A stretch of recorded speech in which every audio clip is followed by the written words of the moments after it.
17h09, 17h09. Meus amados, você que está nos acompanhando, muito obrigado. Quero agradecer desde já a sua participação, a todos que nós já fizemos menções aqui, tá bom? Que Deus abençoe poderosamente. Agora, nós vamos ouvir o momento da reflexão bíblica que nós temos aqui. E esse momento da reflexão bíblica é o momento da ministração da palavra do Senhor Jesus. E quem vai nos trazer nesta tarde é o pastor Rafael Nunes, da Assembleia de Deus, Boas Novas para as Nações. Então, eu vou dizer, como eu digo para todos que vêm aqui ministrar, deixa Deus te usar, meu. A palavra é sua agora. Amém. Meu nobre pastor, em primeiro lugar, né, nós externamos a nossa gratidão ao nosso Pai Eterno, né, ao nosso Deus. Que se não fosse por Ele, não estaríamos aqui. Nada do que está sendo desenvolvido estaria sendo desenvolvido.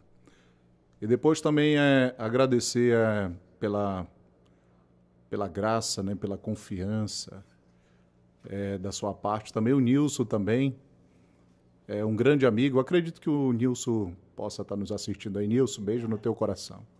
Que Deus te abençoe. Diz para ele que ia mandar um alô. Que Deus te abençoe. Que Deus te abençoe, Nilson. Vai comentando aí, vai compartilhando aí, tu já sabe. Bom, meu pastor, eu acredito que o momento agora, quero saudar também a todos com a paz do Senhor, tá bom? Que Deus abençoe a vida de todos. Eu acredito que o momento seja propício para um dos assuntos assim que eu acredito que de 2023 para cá,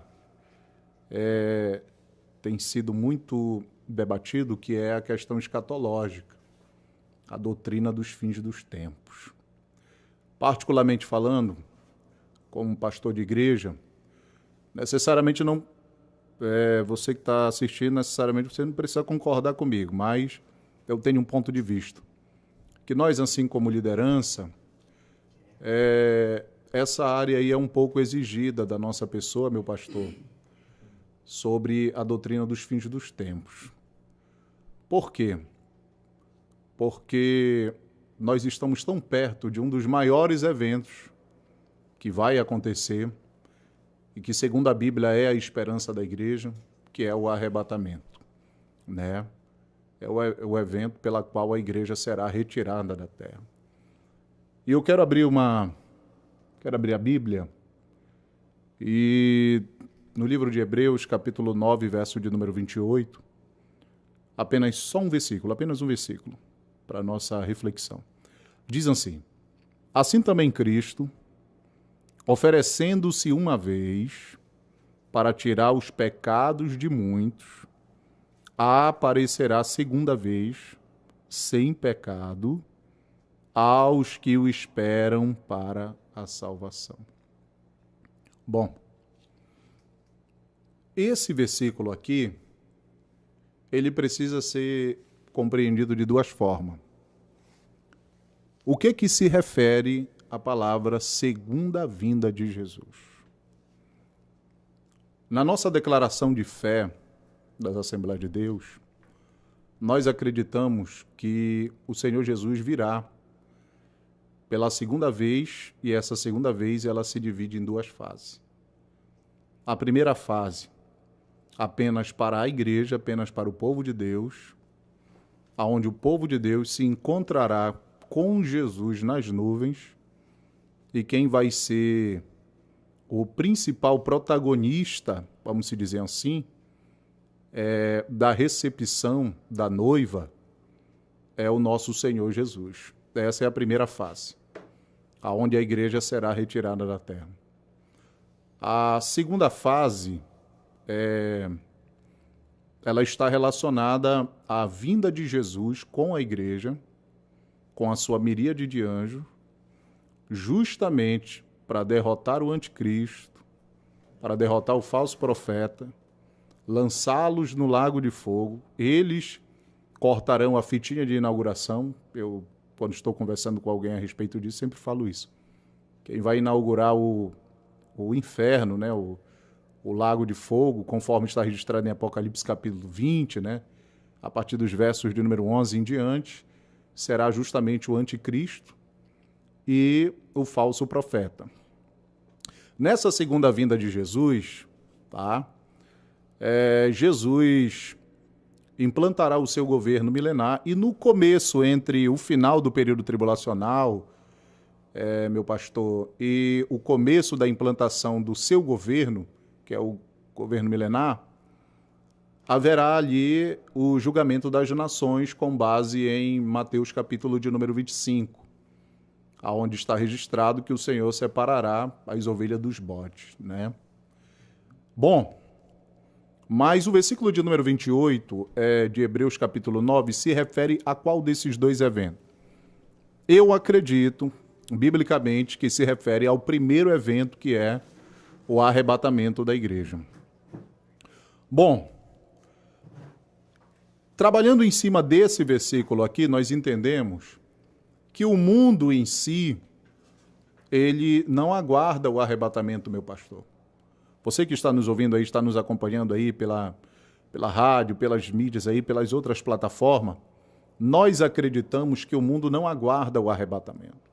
O mundo não aguarda o arrebatamento. O mundo não aguarda o arrebatamento. O mundo não espera se encontrar com o Senhor nos ares.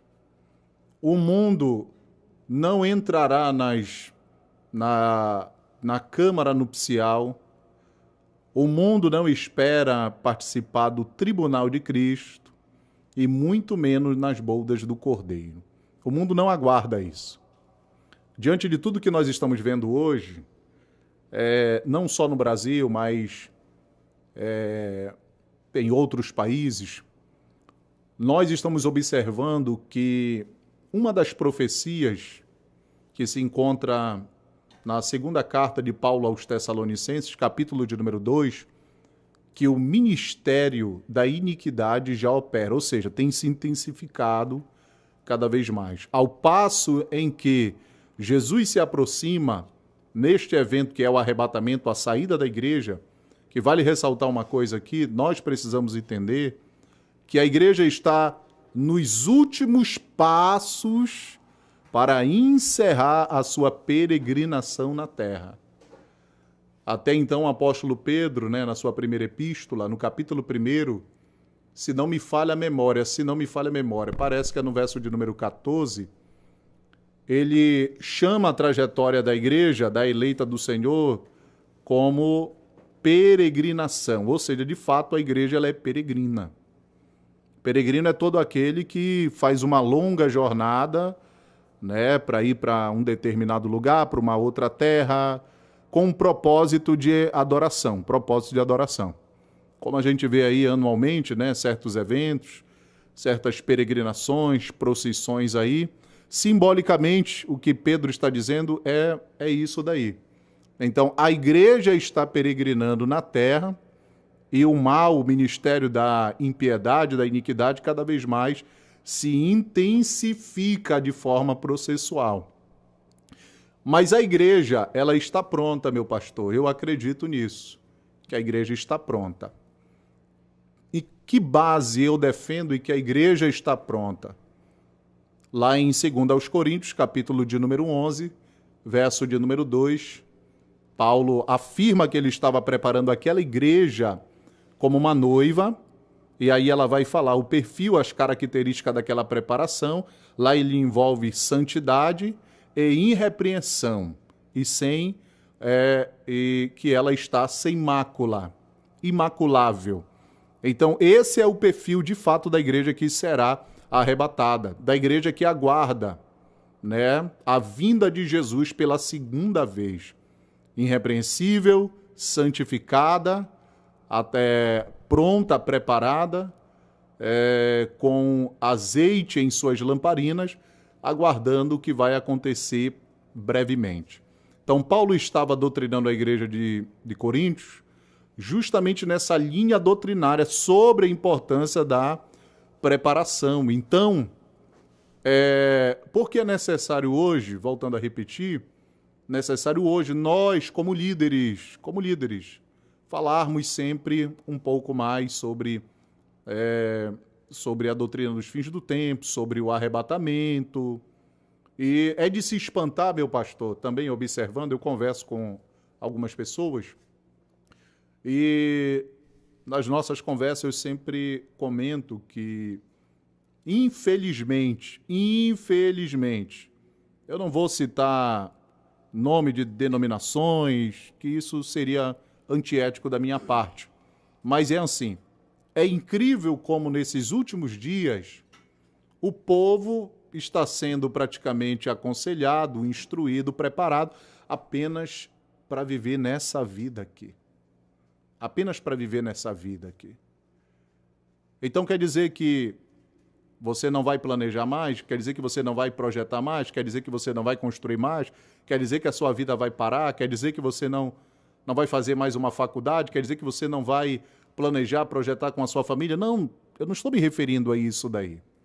Pelo contrário, que Deus te abençoe, que Deus possa abençoar o trabalho das suas mãos, que você passe nessa faculdade, que você possa galgar a posição que você deseja. A Bíblia diz, né, que aquele que confia no Senhor, o Senhor pode realizar o desejo do seu coração. Salmo 37. Mas a questão é que a noiva que está preparada, a noiva que está pronta, com base nas Escrituras, ela usufrui do que ela deve usufruir aqui na terra, não tem pecado nenhum. A questão é você não colocar o seu coração nas coisas que você está usufruindo aqui nessa terra. Até então Jesus disse lá em Mateus, capítulo de número 6, versículo 21, se não me falha a memória, aonde estiver o teu tesouro, lá estará, né, o teu coração. Então, o coração da igreja que será arrebatada, ela está nas coisas do alto, né? O próprio apóstolo Paulo, em Colossenses, capítulo de número 3, verso 1, ele vai falar do novo nascimento. Se, pois, já ressuscitaste em Cristo Jesus, buscai as coisas que são de cima, não as que são da terra. Ou seja, o que Paulo está falando para a igreja que estava em Colosso? Que a ambição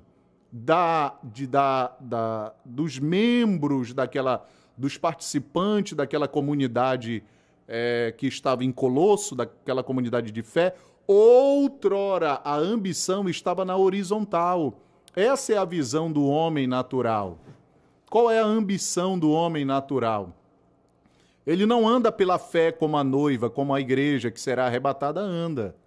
Isso é bíblico, a igreja tem que andar pela fé. A igreja, ela não anda movida pelo que está no coração dela, mas ela é movida pelo que está na Bíblia, no livro da capa preta, tá? Não, tá bom? Vamos fazer uma diferença. Estou falando da Bíblia, das Escrituras. Então, o que move um servo de Deus, um cristão, que está pronto para ser arrebatado, não é o desígnio do seu coração. Até então, o próprio Salomão, no capítulo 4, se não me falha a memória, parece que é o versículo 23 de Provérbio, ele fala que o que eu devo guardar deve ser o meu coração, porque é do meu coração que procede as fontes, né, para a vida, os desígnios, né, das fontes do nosso coração. Nosso coração é uma fonte, tá? O nosso coração é uma fonte, detalhe, é uma fonte que pode jorrar iniquidade, mas conforme nós vamos nos preparando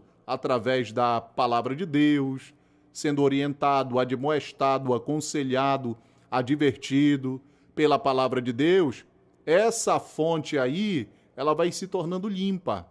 Ela vai se tornando limpa, tá? Pela palavra de Deus. O que próprio Jesus disse quando estava no Monte das Oliveiras, né, com seus discípulos, em João 15, versículo de número 3. Vós já estáis limpo pela palavra que eu vos tenho dito. Então, assim, o coração do homem é mau, ainda que tenha nascido de novo. Seu coração não é bom, seu coração é mau. Mas eis a questão. O coração do servo de Deus é movido pelo quê? Pela palavra ou pelo desígnio, ou seja, pelo que sai do coração dele, pelos sentimentos maliciosos, malignos que está no coração dele. É óbvio que é pela palavra de Deus. Então, nós acreditamos, com base nesse versículo aqui, que Jesus aparecerá somente para aqueles que o aguardam. Quem é que aguarda a volta de Jesus? É a igreja que está preparada, a igreja que está pronta. Agora, a pergunta reflexiva é: como um cristão deve se preparar para o arrebatamento da igreja? É muito simples. Se você examinar as Escrituras em apenas um versículo, existem vários conselhos, meus amados, tá? Você que está nos assistindo aí, existem vários conselhos de como estar pronto para o arrebatamento, mas eu quero destacar somente um. Hebreus 12, versículo de número 14, que é tema de conferência, né, tema de campanha também, que é que o autor da carta aos Hebreus aconselha aquela comunidade a seguir a paz com todos e a santificação. Então, como eu sigo a paz com todos sem a santificação? Não tem como. Então, se eu tenho uma vida santificada pela palavra de Deus, é óbvio que eu manterei não só comunhão na horizontal com os meus amados irmãos, tá? Mas quando a igreja realmente ela está santificada, não, perdão, vale ressaltar, corrigindo aqui, a igreja é santa, a igreja é santa, né? Mas quando um cristão autêntico, um cristão verdadeiro, que aguarda o Senhor Jesus, o arrebatamento da igreja, a saída dele daqui desse lugar, é óbvio que ele mantém comunhão. Se ele é cheio do Espírito Santo, ele mantém comunhão na horizontal, mas também a comunhão dele está relacionada na vertical, como disse o apóstolo Paulo, lá em Colossenses 3, versículo de número 1, né? Que a gente até não focou tanto. Então, a busca do homem natural é pelos tesouros dessa terra, tá? A busca do homem natural é pelos tesouros dessa terra. Outrora, muitos anos atrás, há mais de uma década atrás, eu estava inserido nisso daí. Qual era a minha ambição? Qual era o meu projeto de vida? O que eu queria agregar para a minha vida? Quais eram os valores que eu queria agregar para a minha vida? Outrora, qual era? Fama, dinheiro, luxúria, uma vida promíscua.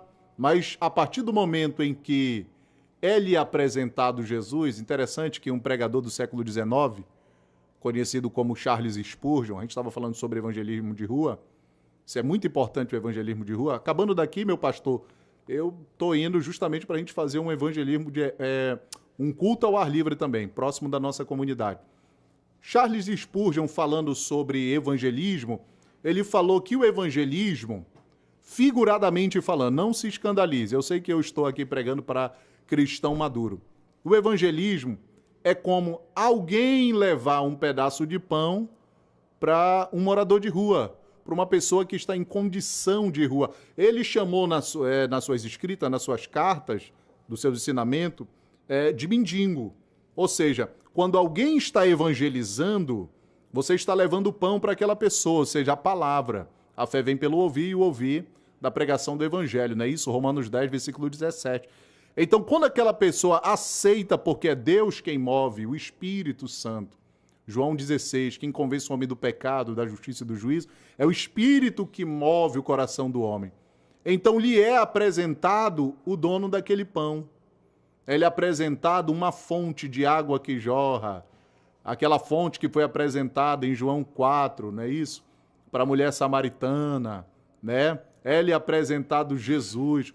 Então, agora, quando você aceita a fé, abraça a fé salvífica, pela graça nós somos salvos, Efésios 2, versículo de número 8, e anteriormente fala de uma condição que nós vivíamos, era uma condição totalmente precária, totalmente precária.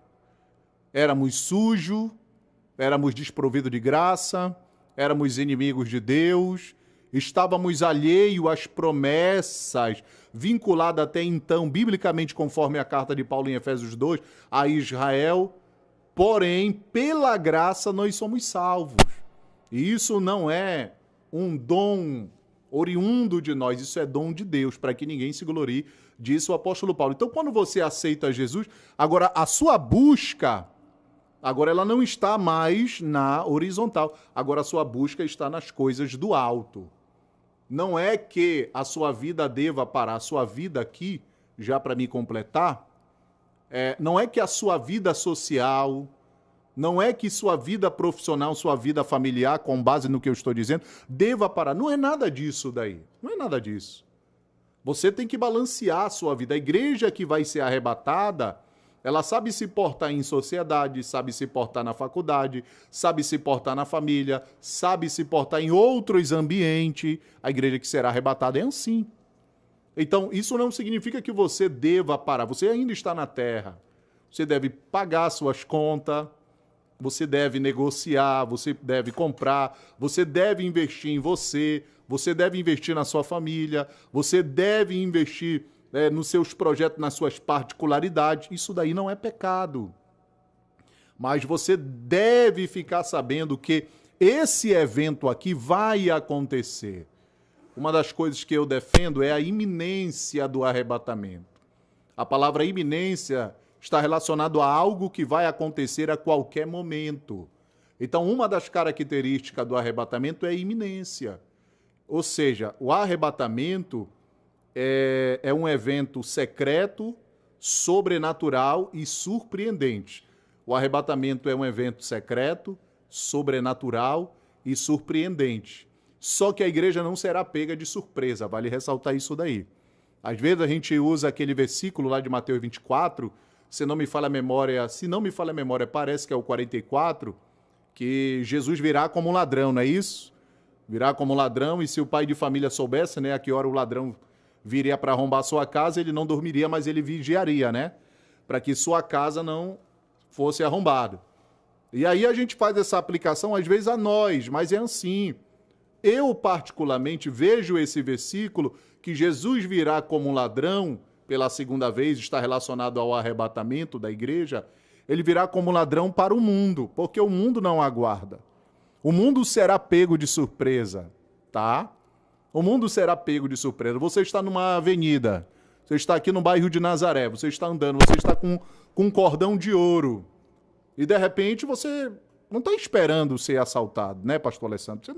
Você não tá esperando ser assaltado, você não está esperando ser abordado, entendeu? Você não está andando ali e de repente, não, eu sei que vem um ladrão, vai me abordar por trás, vai levar meu cordão, vai levar o meu pertence. Não.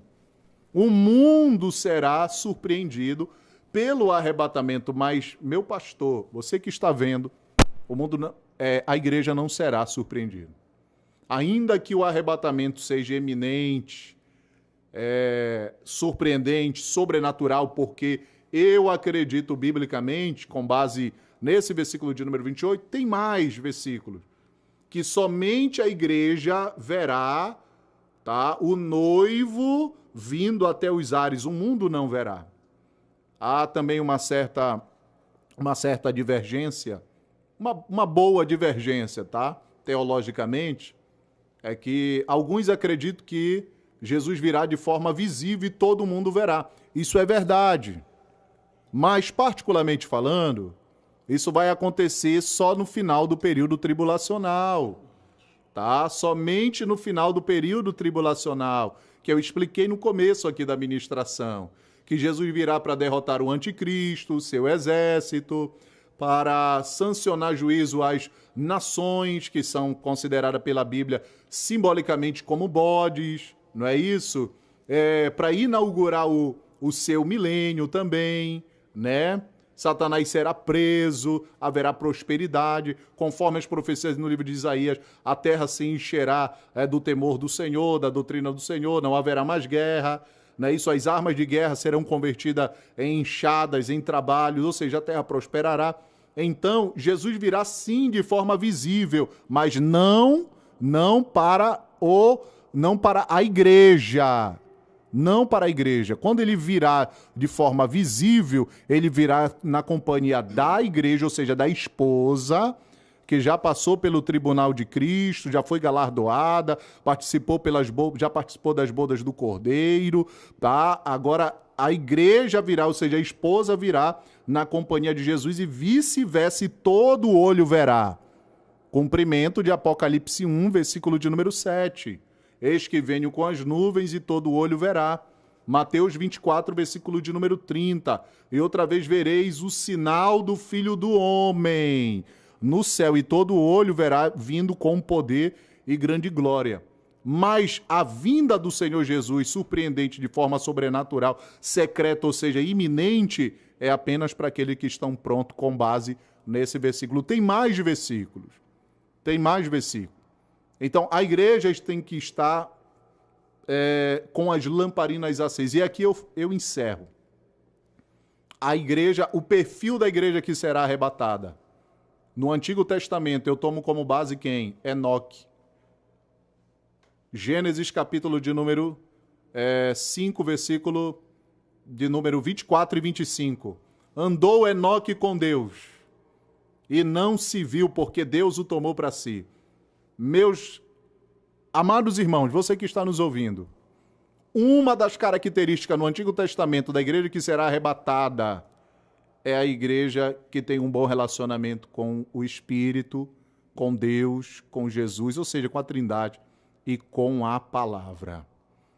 Simbolicamente ou tipificamente, Enoque está representando a igreja que será arrebatada.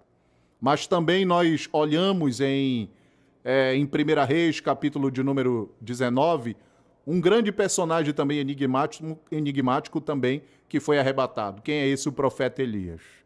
Também ele foi arrebatado, que simbolicamente ou tipificamente representa a igreja que será arrebatada, tá? E outra coisa, Noé também é o terceiro personagem emblemático, simbolicamente falando, que aponta para a igreja que será arrebatada. No capítulo de número 6, versículo de número 11 em diante, Deus fala sobre como estava a iniquidade sobre a terra. E lá em Mateus 24, queridos, versículo de número 37 e 38, Jesus assemelhou essa geração que nós estamos aqui com a geração de Noé. Em Lucas capítulo 17, também no sermão escatológico de Jesus, Jesus usou o tempo de Ló para assemelhar também esta geração. Agora não se escandalizem, o que eu vou dizer aqui é muito forte. A geração de Noé, a geração de Ló, estão no chinelo perto dessa geração de hoje. Mas para você que é servo de Deus, como assim no chinelo? Em questão da depravação moral, da iniquidade, tá? Em questão da iniquidade, tá? No capítulo de número 7 de Gênesis, verso 1, Deus disse para Noé, Noé, entra tu e a tua família na arca, glória a Deus. Sabe o que isso significa? A arca da salvação é Jesus. Ela representa Jesus. Só há salvação em Jesus. Então, se você, como servo de Deus, se você já está na arca, não desça mais da arca. A porta ainda está aberta da arca, a rampa de acesso para o interior da arca ainda está aberta. Jesus disse em João 10, versículo de número 9, ele disse, eu sou a porta. Jesus disse, eu sou a porta. Aquele que entrar por mim entrará, sairá e encontrará pastagem. Existe um pasto te esperando. Você que está afastado, você que tem uma família, você que é o líder do seu lar, você que é mãe solo, tem uma arca te aguardando, e essa arca é Jesus. Então, já os que estão dentro da arca não podem descer. Não caia nesse erro. Não caia nesse erro. Não desça. Pastor, mas estão comendo, bebendo, casando, dando-se em casamento. Novas modas aí estão lançando, estão fazendo, estão experimentando, estão adequando. Deixem fazer, deixem desenvolver, deixem adequar. Não seja seduzido pelo barulho do lado de fora. Seja induzido, biblicamente, pela voz do bom pastor. Jesus disse em João 10, verso de número 4 e 5, se não me falha a memória, as minhas ovelhas ouvem a minha voz. Isso aqui é muito forte. Então se mantenha vigilante, aqui eu completo, se mantenha vigilante, se mantenha sóbrio, peça a sabedoria de Deus, continue servindo a sua igreja, obedeça seu pastor, você que está afastado, volte, tá bom? O Pai ainda está te aguardando com os braços abertos, mas você tem que voltar. Você que tem que voltar. Pastor, mas eu me decepcionei. Não olhe para isso, não olhe para isso. Olhe para um propósito maior. O filho pródigo, ele caiu em si. O que foi que ele fez? Ele retornou para a casa do pai dele. A honra dele foi novamente dada a ele. A dignidade dele também foi dada a ele novamente. Vestiduras novas, autoridade, autonomia. Então volte, porque o arrebatamento vai acontecer, tá? Biblicamente, o arrebatamento vai acontecer. E os que estão prontos ouvirão o soar da última trombeta, como está registrado em 1 Tessalonicenses 4, versículo 16. Aqui, para concluir, em Números, capítulo de número 10, meu pastor, verso 1 e verso de número 2. O verso 1 de Números 10, Deus dá uma ordem para que Moisés mande fabricar 2 trombetas de prata. No versículo de número 2, está revelado para que serve aquelas 2 trombetas. Uma era para convocar e a outra era para despedir o povo, tá? Como assim, pastor Rafael? Vamos supor que eu sou Moisés. Então a trombeta era tocada e todo mundo sabia que tinha que se congregar, se reunir na frente da tenda da congregação no deserto. Depois Moisés ia instruir o povo, ia relatar o que ouviu da parte do Senhor, e depois a trombeta seria tocada para dispersar o povo. Então o povo era guiado por uma coluna de nuvem durante o dia e uma coluna de fogo durante a noite. Quando essa trombeta dispensava todo o povo, quando a nuvem subia, todo mundo já tinha que estar com a mala, já com a bagagem já toda ocupada para botar, se tivesse um periquito, um papagaio, um cachorro, pegava na mão dos bacurizinhos e vamos embora, porque a nuvem se levantou, se ausentou de cima da tenda e vamos embora, porque Deus está dando a direção. Agora deixa eu dizer uma coisa aqui para nós. Essa última trombeta que vai tocar, porque a última trombeta, que eu acredito que é a última trombeta dos eventos da nossa era, tá bom? É a última trombeta da nossa era, do tempo da nossa era. Agora, tem uma observação aí. A igreja não vai ser, em primeiro lugar, chamada a se preparar. Não pense nisso. Você tem que estar pronto. A igreja está pronta. Porque quando essa trombeta tocar, é a trombeta justamente da gente levantar acampamento e ir embora. Para nos encontrar com o Senhor nas nuvens. E estaremos com Ele em nome de Jesus. Para sempre, em nome de Jesus. Deus tem algo para fazer na tua vida, através da tua vida e no meio da tua família também. Meu pastor, gratidão. Tá? Muito obrigado por essa honraria. Que Deus abençoe a sua vida, que Deus abençoe o programa, que Deus abençoe o Vitor, tá?